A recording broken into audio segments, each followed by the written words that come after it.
So you open up your SOAT note for your patient, and then of course oh, you can't see my pointer up there, but I've just highlighted where you pull down the template. Does everybody use templates, by the way? Okay. So when we click on the chronic pain, of course you'll get that little pop-up box that says, do you want to use the actual template? And yes, of course. So then we'll see a few changes here. So I'll just run through what was put on this template here. So of course the actual template name is their chronic pain template. We'll talk a little bit about the history builder. So the history builder is very important for the flow sheet, getting the flow sheets going. There's the chronic pain for the exam, so it automatically downloads the actual exam for chronic pain. Then we'll see all our tools here that we've been using for pain. I'm sorry you can't read that. It's a little bit unclear, but it's got the PHQ-9, brief pain inventory, pain disability index, the GAD-7, pain catastrophizing scale, and the DN4. So these are all areas that you can populate. And does that populate as reproducible data? Yes, that's correct, yeah. So a lot of these will be numbers, and I'll show you, I'll pull down a couple of them just to show you exactly how it's documented. And again, that's where the feedback's going to be important. PHQ-9, we'll talk about it, but I just did it more as mild, moderate, severe as opposed to actual number. But if people find that with follow-up visits, they'd rather see the actual number, if that's more effective, we can change that. As far as the billing part of it, in the text part, I just put there in a reminder that it's for chronic pain syndromes as one of your diagnoses. Of course, you're going to have more specific diagnoses, right shoulder pain or whatever else for putting there for billing purposes. And then the big part here is the template document. Okay, so as far as the history builder, so kind of a debate what to put in here, and I'm sorry you can't read that again too, but what I've put in the history builder is identifying a patient where they've got red flags, yellow flags, and whether they're on opioids.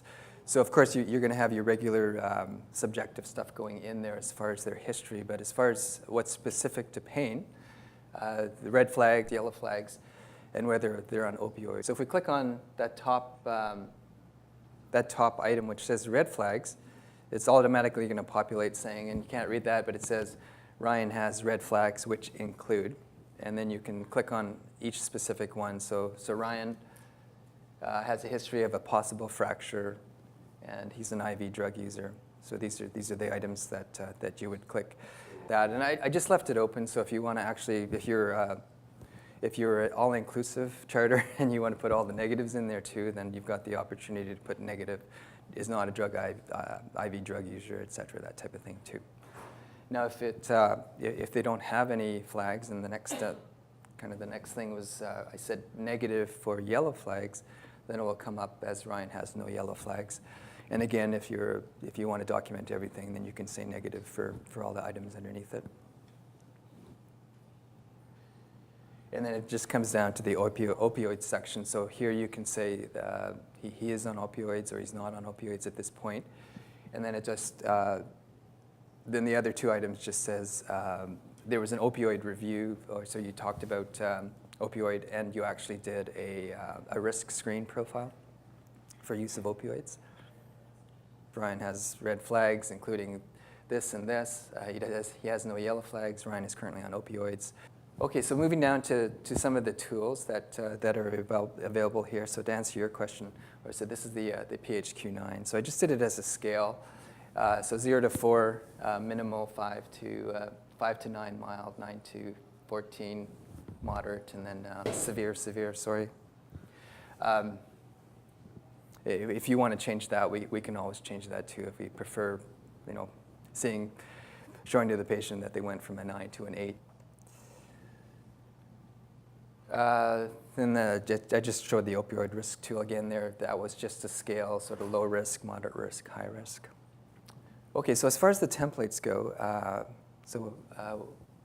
specific to this database, you'll have that template documents that are linked.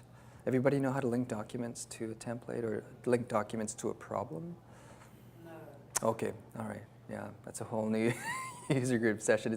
It's quite simple actually. If with the documents in there, you just when it comes up into the reader, there's something up top that says link to, and you can link to either a problem or link to a patient or link to a diagnosis, that type of thing too. And anybody's interested, we can always talk about that. So if I click on the template documents, what comes up is all the linked documents. So these are all the documents I've actually linked to this template. So the brief pain assessment, so that's the full inventory for pain, the brief pain inventory, the DN4, GAD7, et cetera, et cetera. So these are all the tools that were provided to us through the pain management PSB. And if you click on any one of these, it'll just come up as a PDF. So it doesn't auto-populate anything because they're not smart forms, and that's going to be kind of the next iteration. So I couldn't get any screenshots for actually the actual flow sheets, but it's relatively easy, yeah.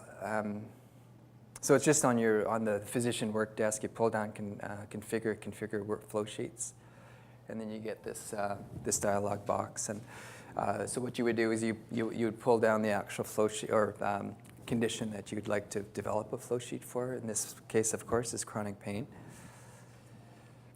And then from there, you can select the data type. So you can pull anything out of the SOAP note, from the history, from the exam, anything that you want to track. So of course, with the flow sheets, anything that's free text, it's not going to be able to track, but anything that's within the history builder, as well as anything objective in the physical examination, you'll be able to track that in your flow sheets.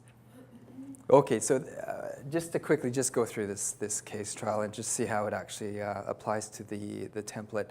So something that we see commonly, shoulder pain, 38-year-old guy comes in, tried to pull a cart, which he didn't realize was stuck, and injured his left shoulder. Not sleeping due to pain. It's only about 3 days after the injury. Has to work, so he needs something for pain. So is this something that you would pull the pain management? No. So this is probably just a SOAP note here that we would pull up. Physical findings there. So yeah, of course that would just be a SOAP note and documenting that. So he comes in 2 weeks later. He still has the pain. He's not able to sleep. He has a friend, of course, who's got Percocets, and he's tried a couple against without asking you, and at least he was able to sleep. Physical exams the same. He's probably asking for some Percocet here to sleep also. And there was, on that BPI, it was actually pretty reasonable. He was sort of sitting at 3s and 4s as far as all his symptoms. And again, this is probably not somewhere where you'd be opening up your pain template, but just documenting, pulling up your BPI, scanning it in, but perhaps not using the pain template.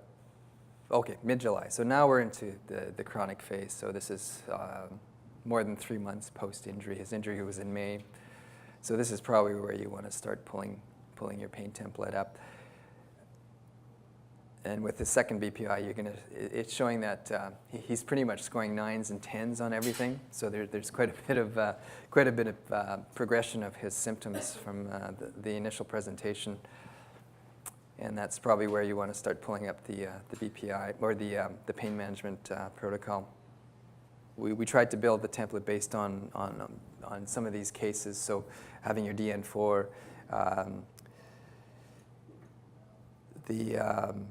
the issue of previous addiction. So that's your opioid risk screen.